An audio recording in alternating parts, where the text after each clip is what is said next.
Kita tahu pada saat ini pemerintah punya komitmen untuk mengembangkan industri mobil listrik dan juga motor listrik, kendaraan listrik di Indonesia. Indika Ya, Energy yang terkenal dengan portofolionya di sektor batu bara akhirnya melakukan diversifikasi. Kira-kira mungkin boleh dijelaskan Pak Aziz, apa alasan dibalik keputusan diversifikasi usaha dari Indika Energy? Silahkan. ya, diversifikasi usaha kita itu kita ingin ke Indika Energy itu hidupnya ataupun kegiatannya itu melebihi jangka waktu daripada ketersediaan cadangan batu bara. Ya kan, nah, kalau cadangan batu bara yang kita miliki ini kan terbatas ya di konsesi yang kita miliki gitu ya. Nah itu kita pingin lebih panjang daripada ketersediaan cadangan tersebut gitu. Tentu saja kita bisa melakukan cadangan mencari konsesi batu bara lainnya gitu. Nah, tetapi kita ingin melihat bahwa kita juga bukan hanya ingin lebih panjang, tapi juga lebih ramah lingkungan gitu ya. Nah ini sehingga beberapa sektor yang kita masuki itu contohnya adalah industri kendaraan berbasis listrik gitu ya, kemudian renewable energy, nature based solution, tambang-tambang juga yang bukan batu bara, logistik ya, dan beberapa sektor lainnya gitu ya.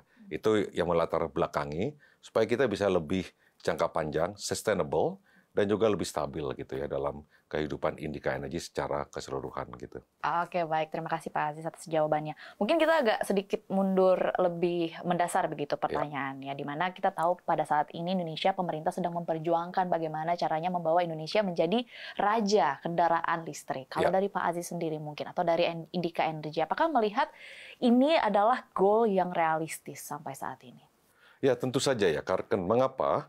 Karena ya kalau kita melihat dari seluruh ekosistem industri kendaraan berbasis listrik gitu ya, dari yang paling hulu sampai yang paling hilir. Paling hulu kan tambang dari baterai, ya kan, baik itu berbasis nikel maupun berbasis litium, terus sampai ke penjualan motornya, bahkan sampai ke pendanaan dan lain-lainnya gitu ya. Dan saya rasa kita sudah pernah memiliki suatu pengalaman membangun suatu ekosistem industri otomotif. Ya, dimulai di awal 70 ya dengan beberapa multinasional dari berbagai negara masuk ke Indonesia dengan pasarnya yang besar gitu ya. Sehingga dan inisiatif ini adalah bukan inisiatif yang baru berkaitan dalam pengembangan satu ekosistem otomotif, industri otomotif gitu ya. Nah, tetapi memang berbeda. Berbedanya apa? Bahwa kita membutuhkan baterai, bukannya minyak bumi gitu ya. Nah, yang kita miliki saat ini adalah kita sebagai produsen besar, mungkin terbesar di nikel contohnya gitu kan. Nah kan kalau baterai sendiri ada bagian yang berbasis nikel. Nah dengan berbasis ataupun bermodal awal kita sebagai satu pengelola atau memproduksi nikel terbesar di dunia ini salah satunya itu kita punya modal awal yang sangat baik untuk pengembangan ekosistem selanjutnya sampai ke hilir gitu. Tentu saja ada pasar yang besar gitu ya, dan juga dengan volume tersebut kita bisa punya economies of scale ya, sehingga kita bisa juga menjadi basis bukan hanya untuk Indonesia sendiri, tetapi di region ya, sehingga saya rasa kita punya kapasitas yang sangat besar gitu ya. Dan apalagi ketika Pak Presiden Prabowo melakukan ataupun di dalam pidatonya menyebutkan bahwa hilirisasi adalah salah satu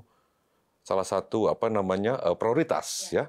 Nah, saya rasa kita pun sebagai suatu negara, sebagai suatu perekonomian itu selalu mencari sektor-sektor baru sebagai sumber pertumbuhan. Nah, industri kendaraan berbasis listrik ini kan relatif baru gitu ya, sehingga ini bisa menjadi satu sumber pertumbuhan di masa yang akan datang ini gitu.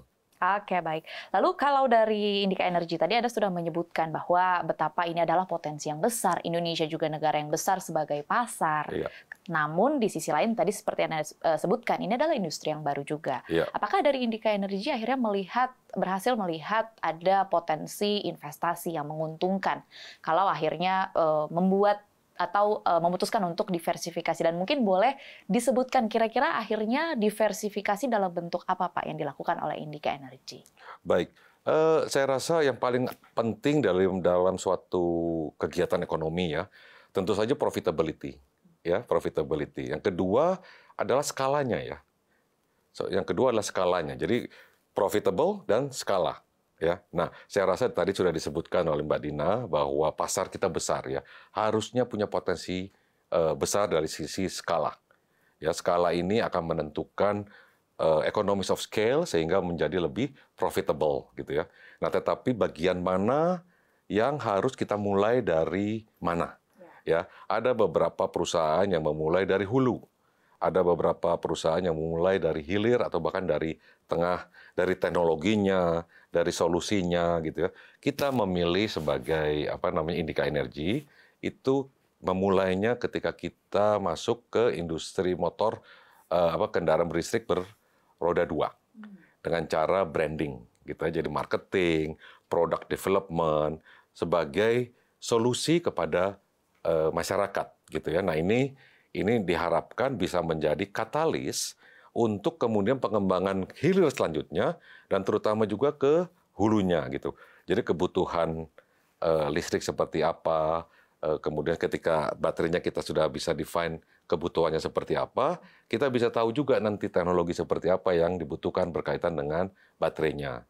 Itu yang pertama. Yang kedua, kita pun menyadari bahwa kalau hanya beroda 2 saja, itu tidak memberikan solusi secara menyeluruh. Kita kemudian memberikan solusi yang berbasis roda 4, tetapi tidak kepada mobil penumpang, tetapi kepada lebih mobil komersial. Di mana di dalamnya adalah bis listrik, kendaraan buat kegiatan mining ataupun pertambangan, dan juga kegiatan logistik gitu, yang kami lihat bahwa potensi pasarnya sangat besar di Indonesia ini gitu. Oke, baik. Itu sudah ada disebutkan ya beberapa produk, tapi mungkin boleh didetailkan atau dielaborasikan lagi kalau dari Indika Energy, akhirnya pada saat ini produk-produk atau bentuk diversifikasi usaha ini situasinya pada saat ini seperti apa? Apakah memang sudah bisa dinikmati oleh masyarakat atau seperti apa, Pak Aziz? Sudah. Sebenarnya kalau roda 2 Alfa brand kita gitu ya sudah memiliki beberapa produk gitu ya. Produk yang premium, produk yang menengah, dan mudah-mudahan dalam waktu dekat kita bisa memperlebar produk kita karena makan segmen pasarnya kan memang lebar ya. Jadi kita mau segmen yang berbeda dengan produk yang berbeda karena spesifikasinya memang dibutuhkan berbeda gitu ya. Nah, untuk yang contohnya untuk yang komersial tadi, komersial kita memisahkan ke dalam ketiga kategori.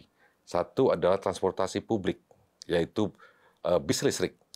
Ya, kita sudah memberikan pelayanan kepada salah satu operator yang kemudian operator ini mengoperasikan bis listrik kami berkaitan dengan Transjakarta. Itu sudah ada. Nah, kemudian kita sedang mencoba untuk ke perusahaan tambang. Karena perusahaan tambang itu saat ini bukan hanya pertimbangannya adalah biaya, tetapi mereka pun ingin melihat kontribusi mereka berkaitan dengan lingkungan hidup gitu. Sehingga konversi dari penggunaan alat-alat berat yang tadinya berbasis minyak ataupun bensin gitu menjadi yang listrik diharapkan bisa memberikan kontribusi positif kepada lingkungan hidup gitu. Logistik, kita sedang berdiskusi dengan beberapa perusahaan logistik untuk sama-sama bekerja sama gitu ya, memberikan solusi kepada mereka gitu. Nah, pada akhirnya tadi saya sebutkan bahwa kendaraan listrik, apakah kendaraan listrik atau kendaraan berbasis bensin, itu sebenarnya adalah semuanya service provider berkaitan dengan mobilitas. Ya kan, menggerakkan manusia dari titik A ke titik B. Ataupun memindahkan satu barang dari titik A ke titik B gitu ya. Nah, ini hanya kemudian alatnya atau berbasis bensin atau berbasis listrik gitu ya. Nah, ini Ini yang kita juga carikan solusinya. Jadi bukan hanya kita menjual kendaraan, produk gitu, tetapi kita juga ingin memberikan solusi gitu ya, solusi dalam hal bahwa yang paling penting adalah bergerak secara efektif mungkin, seefisien mungkin. Ya itu kita merasa kita punya beberapa solusi untuk mencapai yang tadi itu, mobilitas dengan lebih efektif dan lebih efisien gitu dengan berkendaraan listrik gitu. Oke, dan itu sudah berjalan kurang lebih 6 tahun ya Pak ya? 6 tahun terakhir begitu. Itu diversifikasinya. Alfa sendiri dimulai di tahun 2021, tapi produk pertamanya 2022. Ya, kalau begitu berarti kalau memang sudah berjalan beberapa tahun, tantangan apa Pak yang ditemukan sejalan dengan agenda utamanya? Ya, yang pertama awareness ya. Awareness bahwa ya kita sering melihat ataupun membaca gitu ya, mendengar bahwa banyak sekali katanya masalah-masalah kendaraan listrik ini gitu ya. Jaraknya ya di mana tidak ada charging infrastruktur gitu kan ya.